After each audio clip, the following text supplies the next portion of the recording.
everyone, and welcome. I'm Mike. And I'm Sam. And this is Mike's After Action Reviews, and this is the After Action Review for Mortal Kombat.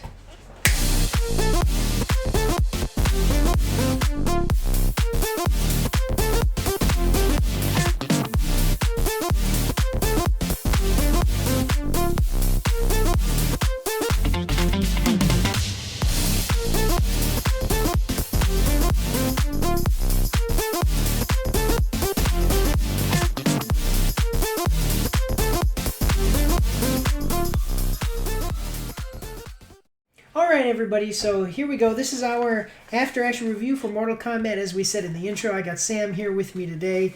And this is actually our second time recording this because the first time I recorded it like an idiot, I disabled my mic without knowing, so we did a whole 30-minute review without you being able to hear me. But second time is the charm. So we're going to break this down into our categories: acting, characters, plot, and then miscellaneous, which is anything that doesn't fit into there. And at the end, we're going to give our review scores. Sam's camera's acting up a little bit weird. You're kind of like skipping, but you're fine. You're fine. As long as your audio works. Okay, so we'll just hop right into it. So the acting in the movie, I felt like the acting was all pretty good. You had some pretty good actors, like newer actors with, and I'm pulling up the IMDb page as we talk. We had some pretty good newer actors and then some veteran actors. And the veteran actors were Jessica McNamee, or it's like McNamee, and she was in the movie The Meg. And then Hiroyuki Sanada, which was in 47 Ronin and The Last Samurai, and he's like in all of the samurai movies. And then Tadanobu Sato, who was in 47 Ronin, and he was also the Japanese naval officer in the movie Battleship. Let me just pull this up real quick on the IMDb page. So, what did you think of the acting there, Sam? Well, I thought the acting was fairly decent. Overall, the veteran actors and they take command of the whole room, and the new actors are really the new actors that me and you probably never heard of or seen before. They start off with a really good movie with this, especially when new actors start with brand new movies like this. They come fresh out of the gate from wherever they came from in this high viewed movie. I find that that's really good profiling for them, and I think that everyone will kind of play their part extremely well. Yeah, no, I think that can be true. No, I really do think so too. And just so that you guys are tracking, sorry, these names, I'm really suck at these names. I'm going to lean back here so I can just do it here. So, Hiroyuki Sanada, he's the one that I was telling you that is in like all of the Japanese movies. He's the guy that plays Scorpion. And then Tadanobu is the guy, he plays Raiden. And then the Jessa McNamee plays Sonya Blade. So there are those characters. And then actually, I forgot, Shang Tsung.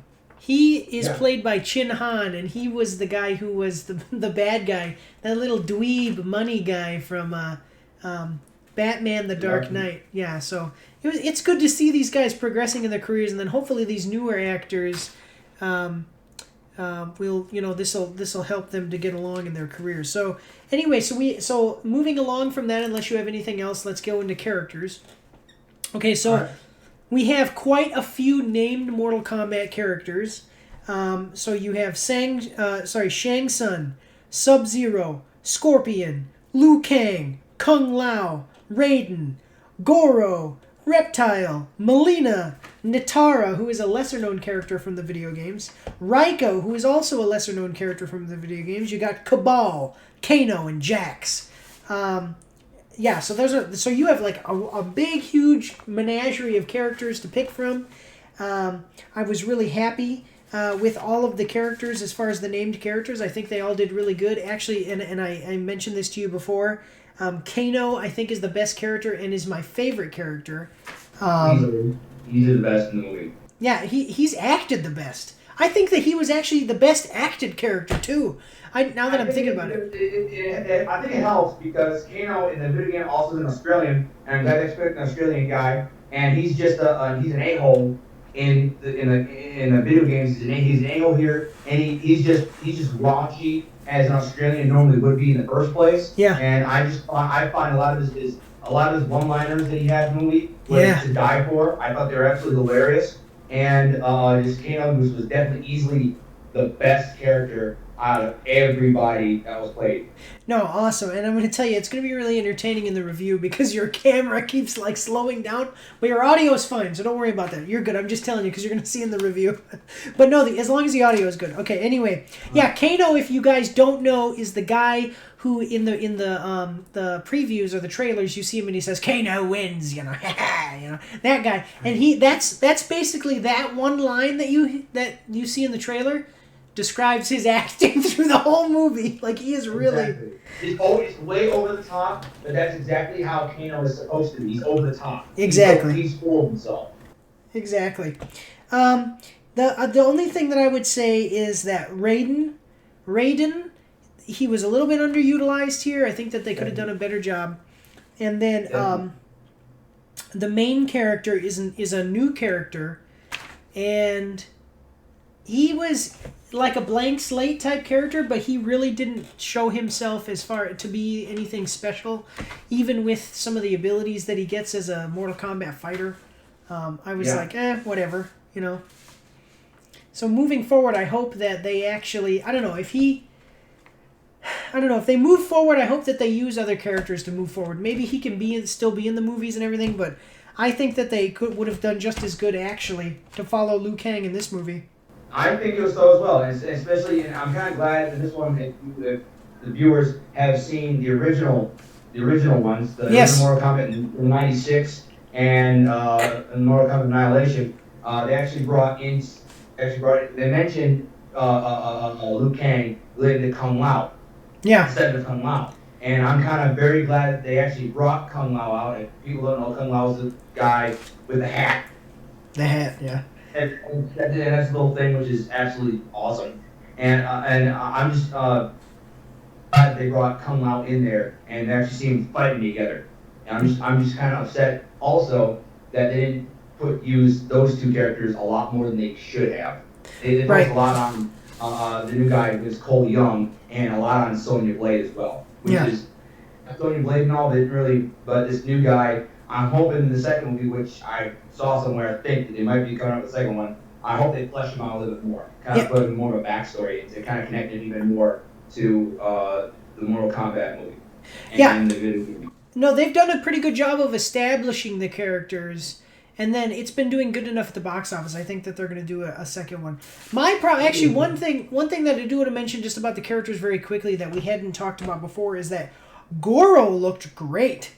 In the first ones... Oh, yeah, God, yes. So, yeah, he looked amazing in the movie. It's like you can see him, how intimidating he actually is. And I think it's an improvement from the original, because the original, he was extremely cheesy. Yeah, he was a puppet. Cheesy. Like, I will not fail! And it's just like, okay, it's a little lame. And this one, he doesn't talk much. You can just see the animation on him is way better. He's not a puppet. And it's just the act and the way he was is more intimidating. Like, you're actually scared. You're like, oh my gosh, this guy is gonna kill somebody. Okay, yeah, no, I definitely agree, and I think that like I said, they've gotten a good base to move forward, so this is definitely one of those movies that is like trying to launch a franchise or at least get a sequel and see how far they can take it. So then moving on to miscellaneous, if you don't have anything else to say about the characters. We talked about this before, so again, like I said, this is the second time we've recorded this, but we talked about this before. So the chi ability, they called it like a kahana or a hakana or something, a hakana or something like that. And it's like aquana or some crap. Yeah, something weird. I can't remember. Yeah, but the chi ability thing. So basically, in the movie, they talk about how the champions who are supposed to fight in the Mortal Kombat tournament have this tattoo around somewhere on their body, and that tattoo gives them powers. So when you see, like from the video games, Liu Kang, he can shoot fireballs, and Kung Lao can like throw his hat and make it return and stuff like that. Those people, according to this movie's lore, only had those abilities because of that tattoo. I thought that was stupid. It wasn't a good idea. Yeah, I can definitely agree. It was, and instead of like them having these powers naturally, they only get the powers, and and of course they have to unlock them, and you see that a lot with Cole Young and Kano. You see them actually unlock their powers in the movie. It's kind of dumb. They're like, the only way you can unlock the powers or you're welcomed into the tournament is the tattoo. Now, I can understand the invitation is the tattoo. I get that. Yeah. But when you have the cheat thing, it's just getting a little far-fetched in also my opinion. Yeah, it makes it a lot more interesting. Like, so in the original movies, Liu Kang was the main character of the first movie way back in, what did you say? I think you told me before, 90... In what? 96. In 96. Yeah, and he was already awesome. Like, he was awesome. And basically his thing was that he showed up, the tournament was happening, there was no like invitation. It was just the best fighters would come, and whoever would win, and who would fight. And he showed up and he's like, hey, I'm Liu Kang, I'm the guy, I'm going to do this. And he already had his abilities. Now, some of his abilities throughout those original movies, he kind of unlocks. But he basically shows up knowing how to swing, and he does it good, in fights. Yeah. Kind of along those same lines with that chi ability, my next bullet point that I have written down here was that Jax's arms. So this is kind of a spoiler, but at the same time, it's not that important to the movie. Yeah, it's not that important to the movie, and if you've played the video games, most people are going to watch this are video game players, you know what's coming. Jax gets his arms ripped off, which is in the trailers. And now, basically what happens is they give him weak, little, piddly-wink, crappy arms, and at one point, he's chi, or he's a kana, or whatever it's called. It activates, and it turns his arms into badass arms, and he gets these big old, and he lifts a rock. Yeah, there you go. See, yeah, he's got more impressive arms than I do, but I got the legs. I really do. I work my legs. I could pop a watermelon between my thighs. But anyway, so Jax's arms become really big, and I was just thinking, that's kind of corny, that's kind of cheesy. That's the point in what we're saying about the chi ability thing being dumb, is that in the original movies, and as far as his actual character was, is that he just got those arms, and then when the tournament happened, he had the ability, so he was like, I'm gonna fight in the tournament with my awesome arms. Yeah, because Jax also had a tattoo. But yeah, because he did have a tattoo, so his chi activated and all that stuff, so... So I thought that was a little bit dumb, but I mean, other than those things, actually, the action was good. Action was great. It was not. Now it was good. It really was, but it wasn't like The Matrix good, and it wasn't like Kung Fu Hustle good, which is another big action movie that I like with martial arts. But it was good. It was good, and I think that part of the reason why it was good and not so amazing great was because this is like the first time they step out on the stage, and they're trying to see where they can take this. And next time, they're probably going to get a bigger budget. I believe they will, and I think since it just did so well in the box office, they are going to make a second movie, and I think, and this is a spoiler or miscellaneous, but they really get into the tournament. Yeah, they did. This movie takes place before an actual Mortal Kombat tournament happens, so.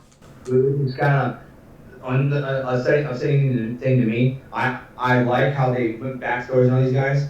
But the movie was also really short, so I think they could have easily had the tournament in there, and then maybe for a second movie have like a second tournament or something like whatever it is. Well, probably what they're going to do is, just as I'm sitting here talking to you about it, what I'm thinking is that they're going to have like, this was the before the tournament movie, the next movie will be a tournament movie, and then possibly the third movie will be either like finishing the tournament, like they won't finish the tournament in the second movie, or the third movie will be what happens after the tournament fight or something if they make a third movie. So, but yeah, I mean, we can move right into plot with this. I will say that, like you said, this movie did feel a little rushed, and they did have a lot to get through, so that's fine. But they could have added another 40 minutes to this movie, because it was an hour and 50 minutes, like 1 hour and 50, and they could have easily had it been 2.5 hours, and people would have been, as long as those 2.5 hours were made well, people would have watched it and still been happy with it. So,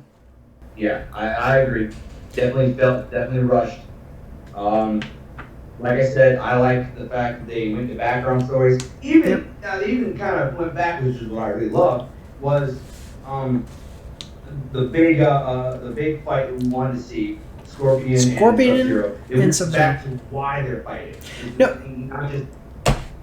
Yeah, exactly. I wrote that. I said the opening with Scorpion, who his name in the movie is Hanzo Hasashi. That was a really interesting hook. Like, it really got you there. Yeah. And it was like, man, I'm interested now. Yeah, exactly. So I would assume you would come in and just start seeing maybe Kung Lao or Shang Tsung or whoever, or Ring Raiden just coming on in and kind of describing about what's going on. But I love there's a good little hook twist to it, to where they went back to the 1600s in Japan, and they had the Chinese guy Sub-Zero versus the Japanese guy, which is Scorpion. Yeah, well, and I will say this, though, and we kind of talked about this the first time around, too, is that this movie, the action in itself is good and all that, but the problem with the movie is that you have all of these characters, and I mentioned all the named characters, and you and I know about the characters because, I mean, yeah. I'm not, like, a huge fan of the series, but I know I played it, played the games a little bit. This movie, though, did not explain anything for people who aren't fans. Exactly. So I feel like a lot of people, the group I went to go see it with, a lot of them don't really know even the original movies, and they didn't really play the video games like me and you have. Yeah. So I believe that is definitely a downfall to people who go to watch it. They're like, oh, another action movie, let's go watch that. All of a sudden, like, who are these people? And exactly. Me and you, I'm sure, I don't know how you were when I watched it. I saw like Kano come in, I'm like, oh, that's Kano, or there's Jax. All just geeking out. Yeah. And the one-liners, and the one-liners they would say, like, test your might or finish him, Those were all, from the video. You're like, yeah. Exactly, and to me it's like nostalgia, because I remember when I was a kid, I played it back when Mortal Kombat was an arcade game in a bowling alley. Oh, exactly, yep. Oh yeah, and I used to love playing that game. And it was just fun, because I mean, as a kid, growing up in the 90s and the 2000s, you start getting kind of the gory-ish games, but it was entertainment fun. All you got to worry about is you got to kill the other guy, and that's what I was kind of hoping for. Yeah. And they did do that. Yeah, they did do that, and that is true. There is some gore and stuff, but yeah, I mean, like I said, so the thing is that like in the beginning, with the fight, like before the movie really starts getting going, they hook you with this fight in the 1600s, like we were saying, and there's a line where Sub-Zero says, like, for the Lin Kuei. Now, you and I know who the Lin Kuei are because we played the games and know a little bit about the lore, but new people won't know, and so it won't have as much of an impact. Now, is that necessarily a terrible thing? Like, no, you can still go see the movie. The action is still decent, and it's world building for the next one. But I think that they could have benefited from more time to flesh that out for returning fans, and then more time to explain for newcomers. And then let me see. So basically, bottom line, and then we're going to get into our review score, is that this movie was basically not some great, awesome movie, but it was good, and it's opening up a franchise. And I think that this was great as far as, like I said, opening up the franchise and kind of stepping out of the stage for the new age of people who have not been so familiar with the older movies and stuff like that. So hopefully, I think that they're going to come back better. I believe so. Yeah. Oh, and I do want to say, because I didn't say this, we kind of kept moving, but I do want to say that the fight between Scorpion and Sub-Zero that you keep seeing in the trailers was really good. It was a good fight. Definitely one of my favorite fights of all time. Yeah. No, it was really a good fight. Yeah. Now, to me, it was a little short, but that's just my opinion. Because I grew up watching Jackie Chan and Chuck Norris, all those martial art movies, and so I like me a long choreographed fight. I always have. But for how being how short it is, it's still a really probably one of the better fights, or if not the best fight in the whole movie. Yeah. No, I will agree with that. You definitely feel the tension that you felt in the beginning, and you definitely feel the tension that you felt in the beginning of the movie, and then they kind of put first full circle and came back, and you just feel the tension like, oh, these guys really hate each other. Yeah, Which no, is exactly. All right, so give me this. Tell me, what do you think what's your review score? Like, give me a final statement and your review score. My review score for my Mortal Kombat is definitely an average movie. Now, it's not like average. It's not a low average or high average. It's an average movie. Now, I'll recap what I've been saying. It's still overall a really good movie. I recommend it to anybody. Don't want not kids, obviously, rated R movie. It's definitely made for people. I'd say late teens, our age, about 26, 27 years old, give or take, and maybe even people who are up into their 30s, because I'm sure this game came out probably a while back. I guess. Yep. When probably right around after Doom came out. So I definitely between late teens, like 17, all the way to about maybe 30, is where I think the people who would enjoy it the best. But this is, to me, my score is definitely an average movie. Yeah, and I basically agree with you, and I'm going to put this as an average movie. It's like I said, it's one of those movies where like we kind of know that this one isn't going to reach the full potential of the franchise, so that way they can bring and they world build, and then the next one is going to be that excellent or above average movie. I think with the characters they establish here. Like I said, the action was good, but it wasn't like super amazing like Kung Fu Hustle or The Matrix.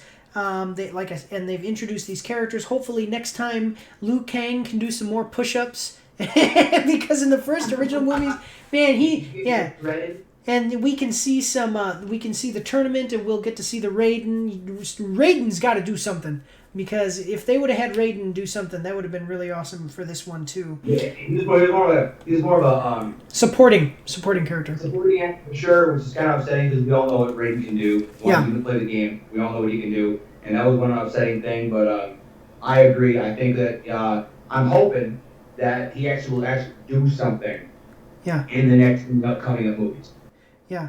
And I think that it's probably more enjoyable, definitely more enjoyable for people who are fans of the franchise and are a little bit more attached to the characters. But I would still say that it's still worth watching because it's worth watching now because, like I said, they've set it up for a second one. So now when the second one comes out, I think that one's going to be a lot better, and you can just kind of have that feeling. You know what it feels like? It feels like the second Pirates of the Caribbean movie, where the first Pirates of the Caribbean movie was really good. Now this is the first one. But then the second one was just setting you up for the third one. So the second one, but just forget about, the first one. We're just talking about as if this were just setting us up for what's to come. So I think that we're in that kind of situation. So it's average, but I would still say go see it. Average isn't bad. It just means that it's not, anything super, awesome to write home about. But it's gonna like I feel the same way about Thor. I'm a Thor fan. He's my favorite superhero, but I didn't like his first movie in the MCU so much because it just seemed kind of bland and not enough action. But then you needed to see that movie and have that movie, so that way when the Avengers came out, you got it. Yeah, you have an established idea. Yeah. So there you have it, guys. That's our review. But thank you for watching. Have a good one. God bless you. Good night. Hey guys, I hope that you really enjoyed that review, and I hope that you really enjoyed this movie. I highly, highly recommend going and seeing it if you haven't seen it already, or, if you're not going to go see it in theaters, watch it on HBO Max, because it came out on HBO Max as well. Although it didn't reach above average or excellent on the scale for my review score, I would say that it's definitely a high average. And what I really want to emphasize about this is don't be deceived by the average score. Average does not mean bad movie. Average does not mean even necessarily a bland movie. It's just when you break it down into those categories, acting and plot and characters. This movie had a lot to get through. It had a lot to get through, and it had world building to do. And I think that they spent a lot of time world building here and trying to set up everything for the Mortal Kombat universe, and that kind of took up their ability to do some major excellent thing, and also the budget and the runtime. So I think what this movie is doing is setting us up for later movies, like a sequel or possibly even a franchise, setting all of that up so that way it can reach the potential that the Mortal Kombat license has, at least in movie form. So definitely go see it, guys. Highly recommend it. I want to let you guys know I just released. So this month actually has been a pretty busy month. I'm releasing 4 reviews this month. I just released the after action review for the Falcon and the Winter Soldier. I'll put a link up here, so click that little link there and you can check that one out. Also, the next thing that's coming out is Returnal, and that's coming out on the 30th, so I'm trying to get all of my reviews out before then. I just have a few more things I have to do, so I'm going to be pretty busy for the next few days. And then the next big movie that we have coming out, I'm still waiting for Black Widow. And there was another one, but I don't want to put it out like, oh, hey, I have this movie coming out, because I'm kind of afraid that if I kind of find out that it looks not as good. But anyway, the next big one that I know for sure I'm going to review, probably with Sam again, is Black Widow. And hey, I hope that you guys are liking what's going on with Sam and I as far as doing these video calls to do reviews. The audio got a little bit messed up on this one, but we had already recorded the thing twice, so I did some editing and tried to fix the audio as much as I could. And then also we fixed it so that way we have we use Discord, so that way I could edit it and make myself bigger, and him and I were equal size. So I hope that you guys like that and like the formatting with trying to put the pictures and the graphics for all of the stuff we're doing. And if you think that there's room for improvement in that, or you want me to change it or do something different, leave me a comment in the comment section below. And also, if you like this content, make sure to give me a thumbs up. Please, guys, subscribe, hit the notification bell. You'll be notified when I'm putting out new content, such as live streams or reviews, which are the main focus of the channel. And then also, the biggest way that you can help the channel right now is by sharing my reviews on social media. I am a small content creator. I pay for advertising across multiple platforms, but no advertising that I pay for would ever be as good as you, my viewers, sharing my videos on social media and recommending them to your friends. I also want to remind you guys one last time, as of today, I have 212 subscribers, which is really great considering where we started at 0, just like everybody else does. But we haven't even been out for a year, and we're already at 212. My next milestone goal for the channel is 250. Once we hit that, we're doing a cash giveaway of $125, and then so there's 2 more milestone goals that are stated so far. After that, it'll be 500, in which I'll give away $250, and then 1,000 subscribers, and I will be giving away $500 when that happens. So make sure to tell your mama, your papa, your grandma, all your friends about Mike's After Action Reviews. Have them join the Action Pack, and they will be able to see all of my awesome content and be alerted of when I'm putting new things out, and they'll be part of one of the coolest clubs in town and can enter to win those cash giveaways. You can also follow me on Facebook and Instagram, and also on Twitch. So make sure to go follow me on Twitch if you're on Twitch, guys, because that really also helps the channel. If you want to voice chat with me while I'm doing my live streams, which I try to do daily, unless I'm in review week, which is what I'm in right now, so I haven't been live streaming. But there is a link in the description below. So definitely do that. You can join the server, voice chat with me. You don't have to worry. The voice chat is not recorded. It's just it just gives you the ability to talk to me in my my headphones while I'm playing games. But anyway, that's all I got for you tonight, guys. Thank you very much for watching. If you are watching, seeing this, thank you for watching this far. Like I said, leave me a thumbs up and leave me a comment in the comment section below. Let me know what you think of everything that's going on. But I'll leave you with that, And one last time, I want to say thank you, and God bless you all, and have a good night.